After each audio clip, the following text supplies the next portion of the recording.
అందరికీ నమస్తే, నేను మీ స్వర్ణ. Welcome back to making with స్వర్ణ. ఈ చికెన్ ఫ్రై అల్లా టప్పా చికెన్ ఫ్రై కాదండి, చాలా బాగుంటుంది. రంగు, రుచి, వాసన మూడు కూడా అద్భుతంగా ఉంటాయండి. మరి లేట్ చేయకుండా ఈ స్పైసీ చికెన్ ఫ్రై ఎలా చేసుకోవాలో చూసేద్దామా. ఫస్ట్ మిక్సీ జార్లో 2 స్పూన్లు ధనియాలు వేసుకోవాలి. తర్వాత 2 స్పూన్లు మిరియాలు వేసుకోవాలి.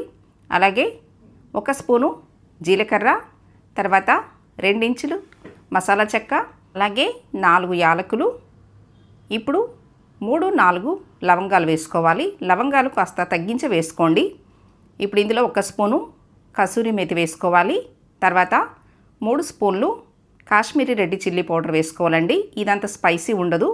వీటన్నిటిని కూడా చూడండి వీడియోలో చూపిస్తున్న విధంగా మిక్సీ పట్టుకున్న తర్వాత ఇప్పుడు ఇందులో వెల్లుల్లి రెమ్మలు 7-8 వెల్లుల్లి రెమ్మలు వేసుకుని ఫోర్స్గా మిక్సీ పట్టుకోవాలండి. చూడండి ఈ విధంగా మిక్సీ పట్టుకుని పక్కన పెట్టేసుకోవాలి. నెక్స్ట్ మీకు చికెన్ చూపిస్తున్నాను. నేను కేజీ చికెన్ తోటి మీకు ఫ్రై చేసి చూపిస్తున్నానండి. ఇప్పుడు మనం వేసిన మసాలాలు కూడా కేజీ చికెన్కి సరిపోతాయి.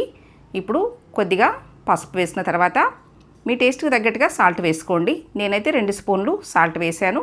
ఇప్పుడు మిక్సీ పట్టుకున్న ఈ మసాలా పొడి కూడా వేసుకుని ఇప్పుడు లాస్ట్లో సన్నగా పొడవుగా కట్ చేసుకున్న 2 ఉల్లిపాయలు వేసుకోవాలి. మీడియం సైజు ఉల్లిపాయలు కట్ చేసుకుని వేసుకోండి. కేజీకి 2 ఉల్లిపాయలు కరెక్ట్గా సరిపోతాయండి.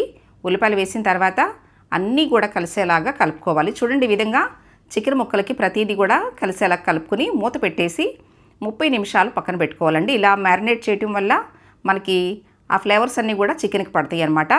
నెక్స్ట్ ఇప్పుడు స్టవ్ మీద ప్యాన్ పెట్టుకుని 3 లేక 4 స్పూన్లు ఆయిల్ పోసుకోవాలి. చికెన్ ఫ్రైకి కాస్త ఆయిల్ ఎక్కువే పడుతుందండి. ఆయిల్ హీట్ అయిన తర్వాత ఇప్పుడు చికెన్ వేసుకోవాలి. చాలా సింపుల్గా చేసుకోవచ్చండి. చాలా రుచిగా ఉంటుంది.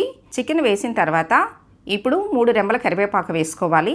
చికెన్ ఫ్రైలోకి కాస్త కరివేపాకు ఎక్కువ వేసుకుంటేనే ఫ్లేవర్స్ అన్నీ కూడా చికెన్కి పట్టి చాలా రుచిగా ఉంటుందండి. ఇప్పుడు 2-3 నిమిషాలు ఇలా కలిపిన తర్వాత ఇప్పుడు మూత పెట్టి 15 నిమిషాలు హై ఫ్లేమ్లోనే ఉడికించుకోవాలి. నేను ఈ చికెన్ ఫ్రైలోకి టమాటా రసం కూడా రెడీ చేశానండి. ఈ టమాటా రసం రెసిపీ మన ఛానల్లో ఉంది. ఒకసారి ఎవరైనా చూడని వారు ఉంటే చూడండి, చాలా బాగుంటుంది. చూడండి మీకు 15 నిమిషాల తర్వాత చూపిస్తున్నాను.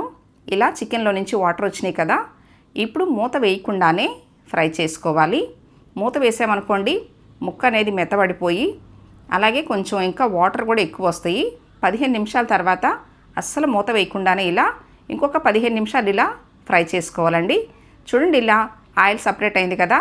ఇంకా మన చికెన్ ఫ్రై అనేది రెడీ అయిపోయింది. చాలా సింపుల్గా చేసుకోవచ్చండి. చాలా బాగుంటుంది. ఇప్పుడు సన్నగా తరిగిన కొత్తిమీర వేసేసుకోవడమే. నేనైతే పుదీనా వేయనండి. మీరు కావాలనుకుంటే కొంచెం పుదీనా కూడా వేసుకుని చేసుకోవచ్చు. ఈ చికెన్ ఫ్రై రైస్లోకే కాదండి, ఈవెన్ చపాతీ పుల్కాల్లోకి కూడా చాలా బాగుంటుంది. ఇంతేనండి, మన స్పైసీ చికెన్ ఫ్రై రెడీ అయిపోయింది. మీరు కూడా నేను చూపించిన విధంగా తప్పకుండా ట్రై చేసి మీకు ఎలా వచ్చిందో నాకు కామెంట్ చేయండి. నేను చేసి చూపించిన స్పైసీ చికెన్ ఫ్రై మీకు నచ్చినట్లయితే ఈ వీడియోని తప్పకుండా లైక్ చేయండి. మీ ఫ్రెండ్స్ అండ్ ఫ్యామిలీ మెంబర్స్కి షేర్ చేయండి. ఫస్ట్ టైం నా ఛానల్ చూస్తున్న వాళ్ళు తప్పకుండా సబ్స్క్రైబ్ చేసుకోండి. Thanks for watching.